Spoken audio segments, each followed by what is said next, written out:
I'm just honored to be here, man. Just still be playing, and it's. I appreciate being able to play this long. I mean, careers normally don't last this long, and so I really, really appreciate the opportunity to still be out there playing and performing and doing what I do.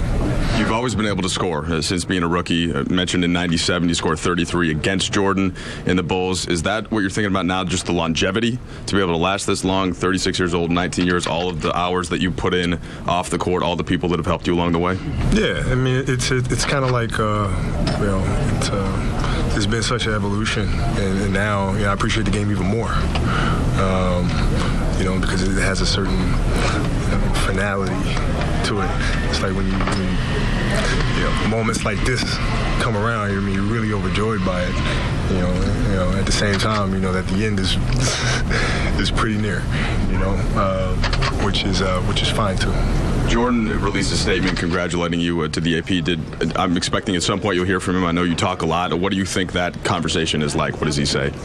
No, I mean it's I'm sure it's the same as always. I mean, it's just congratulations, and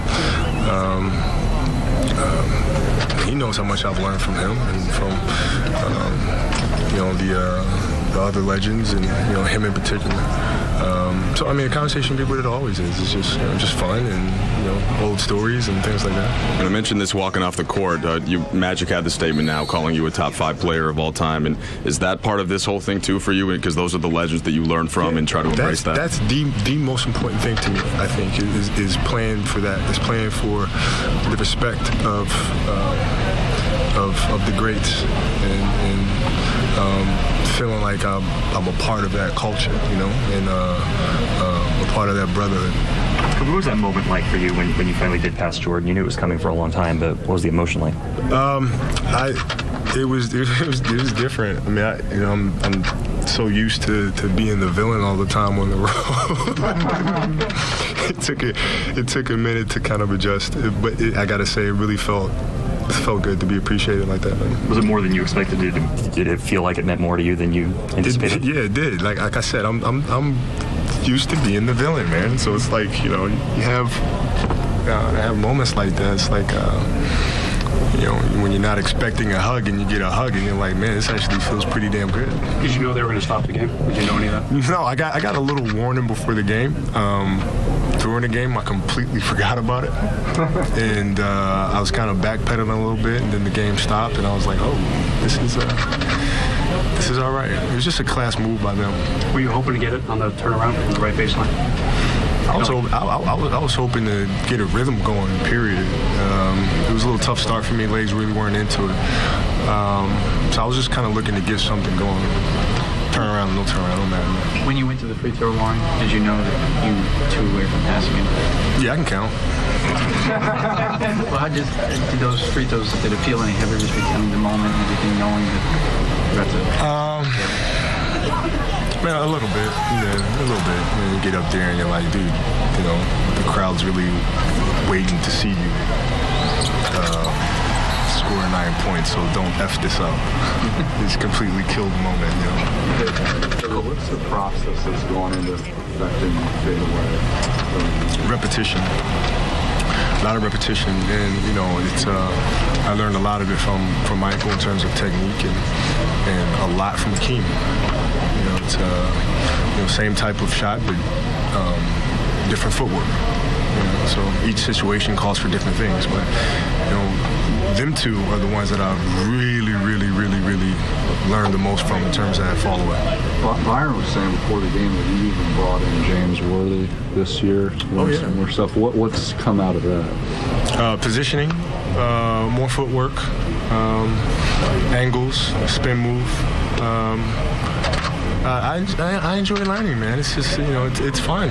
It's fun to constantly try to figure out new things and figure out things to do better. And very blessed to be with the organization where you have some of the greats of all time sitting right there, So at any given moment, you call them up and they'll come to practice and they work with you. I mean, that's especially players that I grew up watching. You know what I mean? Like Big Game James and Baby B and AC, the Jerry Curl, all these guys, Cap.